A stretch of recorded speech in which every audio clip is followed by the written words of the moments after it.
Get this and get it straight. Crime is a sucker's road, and those who travel it wind up in the gut of the prison of the grave. There's no other end, but they never learn. This one began as the threat of a beating that turned into murder with a brown-eyed blonde, a jovial hippopotamus, and a tough ex-soldier of fortune, all complicating the problem until I got next to the key man. From the pen of Raymond Chandler, outstanding author of mystery, comes his most famous character and crime's most deadly enemy, as we present The Adventures of Phillip Marlow.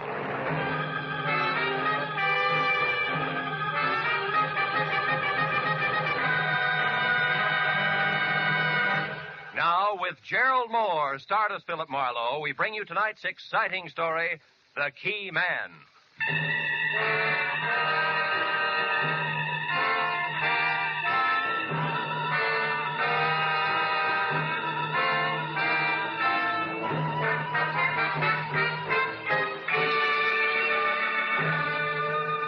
Along about dusk, Hollywood Boulevard is some desolate place between the end of work and the start of play, and about as boisterous as taps.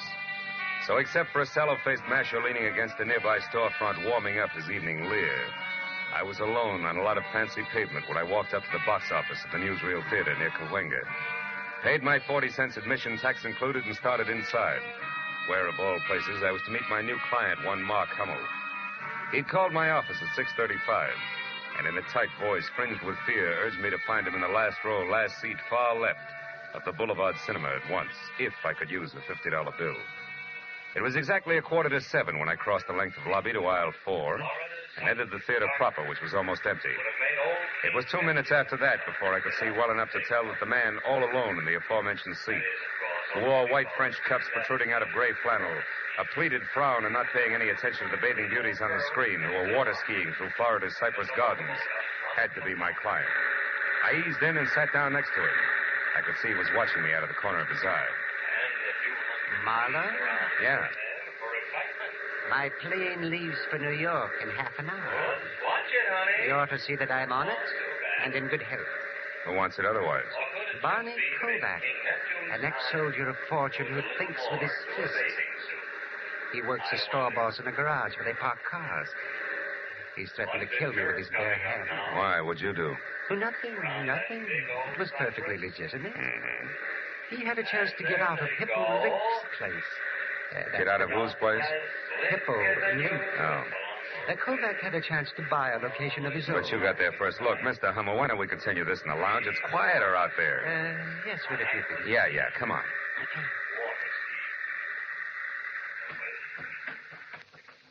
Oh, this is better. Come on, we can talk over here. So, you beat Kovac out of the property he wanted. Then what happened? And when he found out, he went crazy. He swore I bribed the real estate broker, high-pressured the owner. All that kind of wild talk, you know.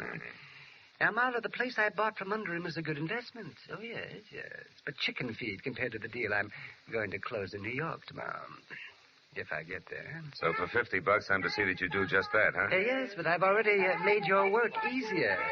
I told Hippo Link, all 300 pounds of him. Oh? I told him in a loud voice this afternoon that I was going out of town by train at 7 tonight, figuring, of course, that Kovac, who's nearby, but wouldn't do anything with people around, would overhear me. Mm-hmm. And your connection with Hippo is what? I parked my car in his garage. Period. Anyhow, at 5:30 tonight, I drove downtown to the Union Station. I left my car on the lot there and went inside. After which you doubled back, got outside into a cab, and headed for here in a comfortable wait until plane time, which you're afraid might not fool anybody, including the tough Mr. Kovac, since you've hired me, right? Yes, that's right. I never caught sight of him trailing me, Marlowe, and, frankly, well, I'm afraid of him. Can you understand that? Sure. Fear is always understandable. Well, what's the itinerary, Mr. Hummel? Here to the airport? No. First to my house. I still have a bag to pack. I'll take a cab. You follow in your car. Then wait outside my place. That's 4100 Fountain, and just below La Cienega. Yeah, I know. Yes. Now, when I get back into the cab, you follow again until I'm safe aboard the plane. Yes. Now, here's your money. Thanks. Anything else? Yeah. Mm-hmm. Do you carry a gun, Mr. Hummel? Ordinarily, no. But tonight, Marlowe, yes. It's a service gun, 45. And believe me, if I have to use it, I will. Now, let's get out of here. Quickly.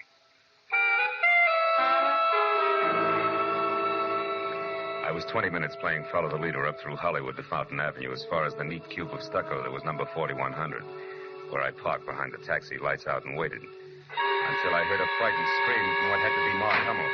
I piled out of my car and darted past the cabbie who said he had enough trouble in his life and ran up the front steps and into the house where in the light of a single overturned lamp in the bedroom, I found my client face down in a widening pool of his own blood.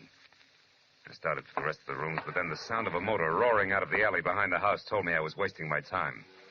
When I returned to the bedroom, one glance at Hummel's still form said that the man who had been afraid for his life only 30 minutes ago was already very dead. Next to his body was the .45 he never got to use, and alongside of that, the miniature crystal ball splattered with blood. But it killed him. There was a key, which I found fit the front door, lying in the middle of the carpet. The drawers and closets were all open, as well as his half-packed suitcase. It was a good time to call the police.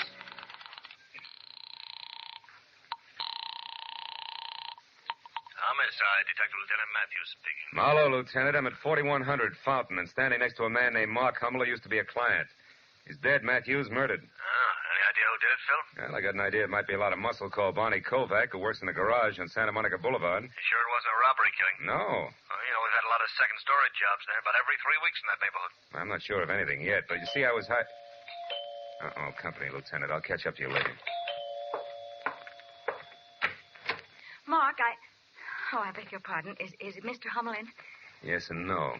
Did he expect you? Well, no, he didn't. Who are you? Phillip Marlow. Well, is Mark in or not? Yes, he's in. You'll find him in here, if you insist. Oh, thank you. I'm sorry I bit your head off, but what I have to... Oh, no. He's dead? Shot with that? No, that's his own gun. He was beaten to death with that glass ball there. Oh. That key is his, too. It fits the front door. I already tried it, and then I put it back when I found it, since the police appreciate neatness on the scene. But that doesn't make sense. Mark always carried his keys in a leather case. Oh? It should be right there in his right pocket. Yeah, you're right. House key with a bunch of others, and, yeah, this one matches the one on the floor. How'd you know about this? Oh, I'm an old friend of Mark's, Marlow. You'd have to be. What were you in such a hurry to tell him? I don't remember. Maybe I can help you. Maybe it was a little message you were going to deliver from Barney Kovac. I don't know anyone by that name. And since that leaves us with very little in common, Marlow, I think I'll leave with only this .45 here for companionship. Oh, fine. Now, get over there against the wall and turn your back. Well, go on. Now what? And don't move until you hear me drive away, or your health will suddenly be very, very poor. Good night. When Little Red Riding Hood slammed out of the place, I knew I could either follow her or wait for Matthews to siren up to the front door and then tell all. One last look around the room, including the key in the middle of the carpet, made me change my mind again. If the key could be traced, it might be a definite link to Kovac, so I headed for Hippo Link's garage on Santa Monica Boulevard in the hope of further information about a hot-tempered man who worked there. Less than 5 minutes later, I was walking down a cement ramp that dropped from the street level into an acre of underground parking space filled with a crowd of heavy with chromium cars that belonged to the fashionable neighborhood nearby. Hippo himself was a perspiring oval, approximately 5'8", measured in any direction, with tiny eyes, tiny nose, and a dozen chins that danced when he laughed, which seemed to be always. He was standing next to a pickup truck marked Ace Battery Shop, talking to the driver. Huh? And because of that, you want more money for him, huh? That, I suppose, is easy to get. Now, look, Hippo, Listen, Plume, I won't pay any more. My overhead's too high already. So if you can't get them for me at the same price, forget the whole deal. Besides, I don't like the way you do business anyhow. Meaning what, Hippo? Meaning that when I give you an order, Plume, I want it delivered to me in person, not to just any flunky that's standing around. Okay. There was a slip. It won't happen again. Yeah, not twice it won't. Goodbye, Plume. I got customers. Can I help you, mister? Maybe. I'm looking for Barney Kovac. Is he around? No. Why? What do you want him for? Maybe murder. What? Barney, he killed someone? Wait a minute. Plume, I said goodbye. Go on, beat it. Okay, Hippo. I'll see you around. Let's go in the office here, mister. A little quieter. Sit down. Thanks. You a cop? No, private detective. Name's Marlow, Hippo. Marlow, huh? Mm-hmm. Never heard of you. Yeah, but then I never heard of a lot of people, huh? That's right, Hippo. People like, for instance, Mark Hummel. Why him, Marlowe? He was the one Kovac killed. Well. What do you know? Doesn't seem to break you up. Why should it? Hummel was a louse, Marlowe. Everybody said so. Of course, I didn't know him personally, except to joke with him when he brought his car in. You know, a little laugh goes a long way with some guys. Tell me, Hippo, did you know that Hummel was going out of town? Yeah, he told me this afternoon. Should have gone yesterday, huh? Shut up. Okay, so you don't like jokes. I can No. play it straight. What do you want? For an opener this. If a tall blonde with brown eyes and a pretty face who knows how to handle a 45 as well as conversation walked in here, would you know her? Am I? Could be Rhonda Beaumont, Barney's girl. She lives in a plush apartment over at 38 Sweetser Drive, just above the Strip. How does she figure? Probably great in a Catalina swimsuit, but in this deal, I'm not sure. She might have put me on the right track by setting me straight about a key to Hummel's apartment that I found next to his body. Wasn't his. A key? Yeah, the design on it, near the top, the round part was like a fancy figure 8. Mean anything to you? Not being a locksmith, no. Anything else? Yeah. Where can I find Barney Kovac? How would I know? He quit at 5 today, just like he does every day. And I quit at 9, Marlowe, which happens to be right now. So, goodbye, mister. Just like that? Yeah, just like that. You see, if I work late, Marlowe, I got to pay myself overtime. That hurts, because I can't afford it. See what I mean, boy?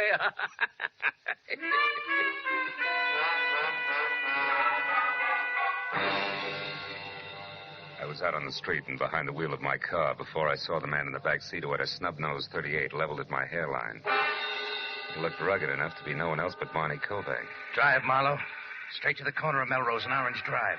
I live over a store there, and it's quiet, so we can talk without being disturbed. Go on, drive.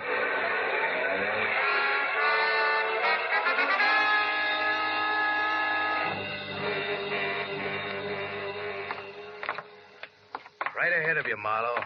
One with a closed transom. Keep walking. And when I get there? Then you'll go inside, sit down, and rest while you listen. To what? To the truth, Marlowe.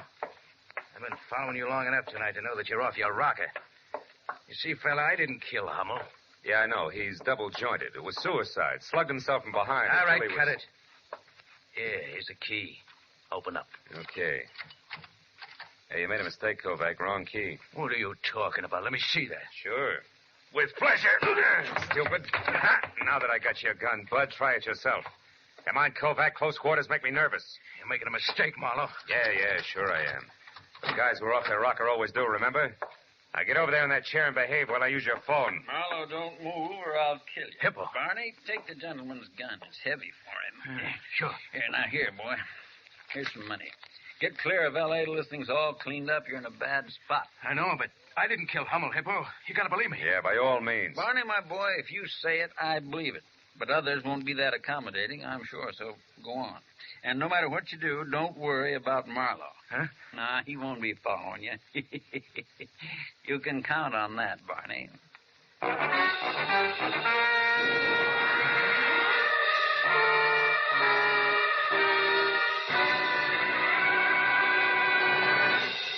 In just a moment, the second act of Philip Marlow. But first, programs on a summer Sunday afternoon come to you at home, in your cars, on the beaches, and 101 other places where you are at ease. And for your leisure time listening, what is better than music? Every Sunday afternoon, CBS brings you two outstanding programs of music. Gems from the great composers played by the Symphonette, and the sweet, memorable songs of the outstanding modern composers and semi-classicists sung by the Choraleers. Each program is designed especially for fine, summer Sunday afternoon listening. Hear both the Symphonette and the Choraleers tomorrow afternoon on most of these same CBS network stations. Now, with our star, Gerald Moore, we return to the second act of Philip Marlowe and tonight's story, The Key Man.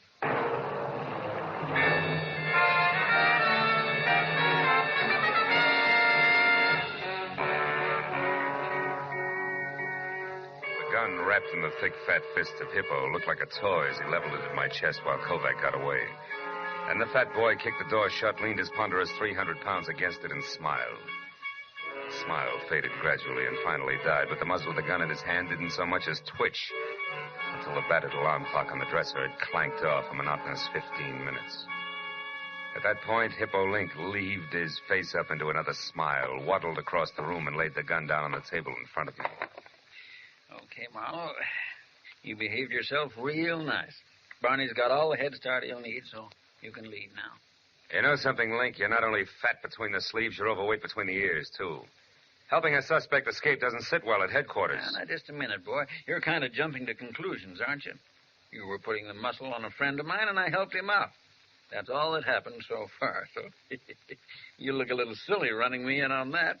But if you still want to try, boy, the gun's right there on the table. Okay, Hippo, you win for now. But don't think I buy that silly 1, 2, 3 story of yours. May not be Peck's bad boy, but I don't see you as Sir Galahad either. Well, how do you put the story together, then? I don't know that that's any of your business, and even if I thought it were, I wouldn't tell you. But I'll let you in on this much. I don't know for sure that Kovac is guilty, but then I don't know for sure where you or Kovac's girl Rhonda Beaumont fit either. I wouldn't know. You said you knew her. So? You seem to think a good deal of that kid, Kovac. So? So couldn't it be possible she paid you to come up here and see that her boyfriend got away? Like you said, Marlowe, I don't know that it's any of your business. How much cash does it take for you to stick your neck out as far as you have, huh? Or could it be you've got a thing going for Kovac's girl who'll be glad to see him out of town? You're kidding, Yeah? boy. Look, why don't you leave it alone? What's it to you now? My client was knocked off right under my nose, remember? Now, you gonna let me out of solitary? Sure. Pick up your pistol and run.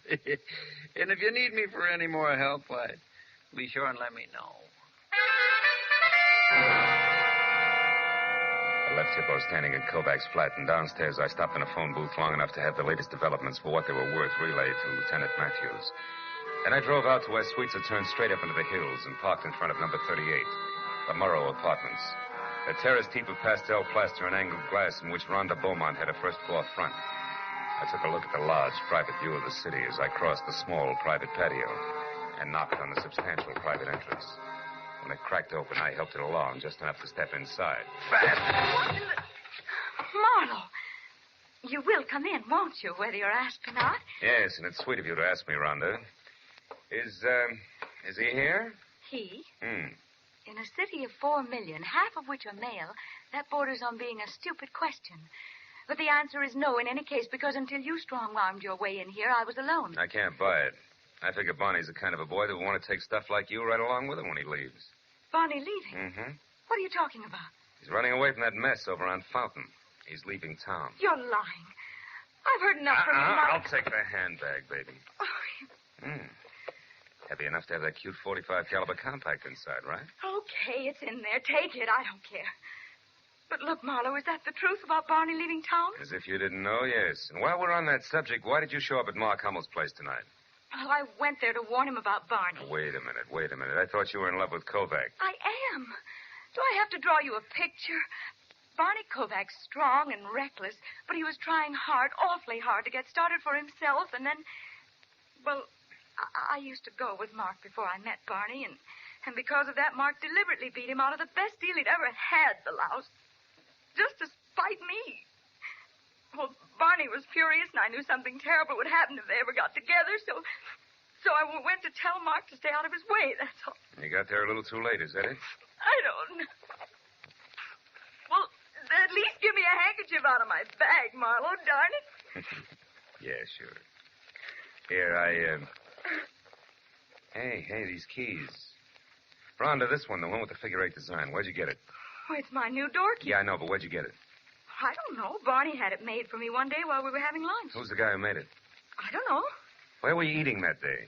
A Hungarian place on Fairfax near Santa Monica. Well, where are you going, Marlowe? Fairfax, near Santa Monica. Here's your bag, Rhonda, and if you got any sense, stay put and try real hard not to shoot anybody. At least until I call. Okay. So long, baby. Bye.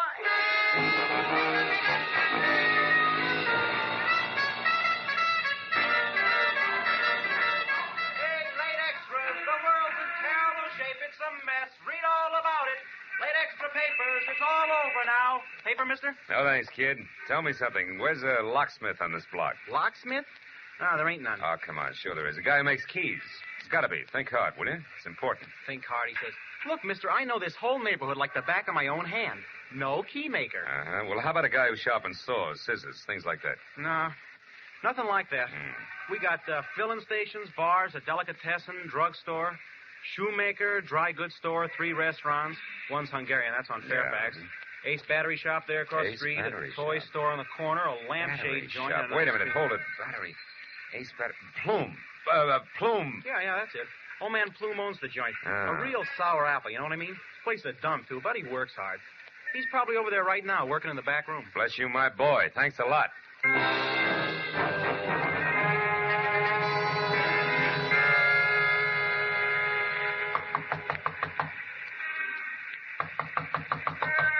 Yeah, who is it? Customer, my battery's dead. You got to help me. Now, look, mister, my place is closed up. Come back. Hey, what is this? Sorry, Plume, but tomorrow's a long way off. This is an emergency. Now, take it easy and you'll be okay. I got a job for you, and it's got to be done tonight. Well, listen, I said my place... Shut up. Now, get this, Plume. I'm a friend of Hippo Lynx and Barney Kovacs, all of which makes you perfect for my job. Now, what kind of a job you talking about? This. It's a key. Duplicate it. A key? Hey, buddy, this is a battery shop. I can't make keys here. In the first place, you got to have a I license. said this was an emergency, didn't I? Get busy. With what? My fingernails? I don't know how to cut keys. Somebody's stringing you, pal, and I... Plume, keep away from that drawer. Well. Whole drawer full of blank keys, huh? That 38 in the drawer here must be that license you spoke of. Come on, you. Get up. Wait. Leave me alone. I didn't do anything. Now, listen, Plume. I want one straight answer out of you, fast. You made a delivery to Link's garage sometime today, and it wasn't batteries. Who'd you give it to? Come on. I left it with Barney Kovac. He was the only one around, but it was nothing, an envelope. Yeah, full of keys. Thanks very much for your help, Plume, but I'm in a hurry. And just so I'll be sure to see you later, good night. I ran out to my car, piled in, and headed straight out Santa Monica for La Cienega. And when I got within sight of the dark, cavernous entrance to Hippo Link's underground storage garage, I slowed down and looked for a phone that I could use to call Matthews and still keep an eye on the garage because the way things stood now, I couldn't afford to miss a lick. But then I got a break. I decided to try a mobile gas station on the corner when the scream of a siren shoved me up against the curb, and a squad car swerved out from a side street, ground to a rubber-burning stop in front of the garage and disgorged Matthews himself and the driver on the double. I slammed out of my coupe and belted across the street after him. Matthews! Hey, Matthews! Marlow, get back! Over this way. We got Kovac corner down inside there. You're just... Now, wait a minute. Matthews, you got this deal all wrong. Oh, no, we haven't. I got 2 men out in back. He's trapped. We'll get him No. out. Hold everything, Matthews. Listen to me. I'm going down there and talk to him. I'll be back in a minute. Come back here, fool! Kovac, this is Marlow. Come on out. I got all the answers now, Barney. I just had a talk with Plume, and I got a lot of truth out of him. Come on, Barney. You're not helping anything. Ow! Marlow! Phil, you all right? It's my shoulder, Matthews. Oh, I knew this had happened sometime. No. Just Kovac. Over there. No, listen to me. Don't shoot. Don't! Look at my arm. Listen, Matthews, Kovac didn't do it. What? The shot that got me came from back there on the other side. Yeah, that's it, Pete. Further back. There he is, Matthews. That's the boy. That's the fat guy runs this That's joint. right. Yeah, Hippo Link. Sick him, Lieutenant. He's your killer. Stop, Link. Stop. I got him, Phil. He's down. Yeah. Yeah, that's one nice thing about Hippo. You can't miss him. Oh, thanks. I think I'd better sit down a minute.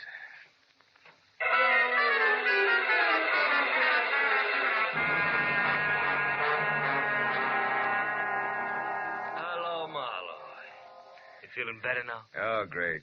Yeah, you can't beat these hospital beds for comfort, Lieutenant. I'm getting one for my apartment. You can crank it into 30 different positions. You know that? Yeah, I know. The doc says you got off with a flesh wound. Uh-huh. Yeah, you're pretty lucky, Phil. And I just stopped by to tell you they saved Hippo Link, so he'll have to be tried. It won't be much, though. He's already admitted everything. Well, what about Plume? Did you get anything on him? He's still so groggy, I hardly knew his own name when we picked him up. Yeah, it was quite a racket they had, Matthews. Yeah, smooth. Every rich customer come into Hippo's garage, left his house key with his car keys, was a cinch to be burglarized sooner or later. Yeah, Plume cuts a duplicate key. They find out when the people are away, and that's all they need. Some setup. But it sure backfired on him tonight. Hummel went to a lot of trouble to tell Hippo that he was leaving town at 7 just to throw Barney off his trail. But Hippo took it as a great opening for his racket. So Hummel came home right in the middle of the burglary, and Hippo had to kill him to get our way. That's it? Oh, by the way, Hmm? a friend of yours out here. Oh? Yeah, I'll get him. Come on in, Barney. He's feeling fine. Oh, swell. Hi, Mr. Marlowe. Hi. I guess Rhonda and I owe you quite a vote of thanks. You owe me nothing but an explanation, Kovac. Why'd you run? Oh, I don't know. After the way I shot my mouth off about Hummel, I figured I was hooked for sure when he turned up dead. Once I started running, I couldn't stop. Kept getting worse. Yeah, it's exactly what Hippo figured. Yeah, that's one I don't get, Marlowe. Why did he help me in the first place? He had to, brother. Hippo knew that my best clue was an extra door key. He also knew that Plume had left a bunch of keys with you to give to him. He was sure that if we ever got together and talked about keys, he'd be stuck. But as it turned out, I got the same lead anyway from the key Plume made for Rhonda. Hey, Matthews. Yeah? Crack me up in the middle, will you? What, like this, Phil? Oh, yeah. That's perfect. Barney, turn off that reading lamp, will you, please? Sure. Yeah. Anything else, Marlowe? Yeah. You see that no visitors sign there? Yeah. Well, just hang it on the door on your way out. I'm here for 3 days, fellas. I'm going to make the best of them. Good night, all.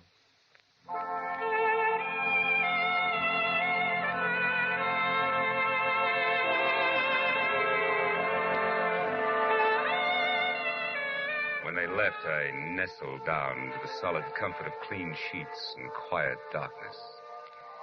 And my eyes were almost closed when it happened. The light snapped on. A pair of efficient hands grabbed me, stabbed an inch of hypodermic needle into my right arm, jammed a cold, hard thermometer under my tongue, and splashed a half a pint of icy alcohol on my back. Oh, it was awful. But when it was over, she looked back from the door and smiled before she went out. A red-headed nurse and very pretty. Only then did I notice the set of keys she'd forgotten on my medicine table. One was thick with a figure-8 design. It was her door key. And for just a moment, I wondered foolishly if I could get a hold of Mr. Plume again some way. For just a few minutes. Cut it out, Marlowe. Go to sleep.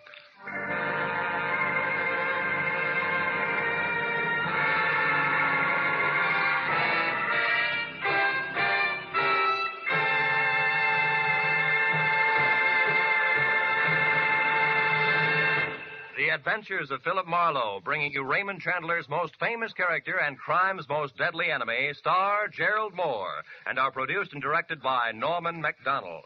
Script is by Mel Donnelly, Robert Mitchell, and Gene Levitt. Featured in the cast were Vivi Janis, Parley Bear, Jack Moyles, Howard McNear, Shep Menken, and Don Orick. Detective Lieutenant Matthews is played by Larry Dobkin. The special music is written by Richard O'Runt. Be sure and be with us again next week when Phillip Marlowe says... It was going to be a vacation in the wide open spaces, but a black stallion, a tiny emerald, and a battered horseshoe meant a 24-hour delay. It could have been worse, because to the dude from Manhattan, they meant death.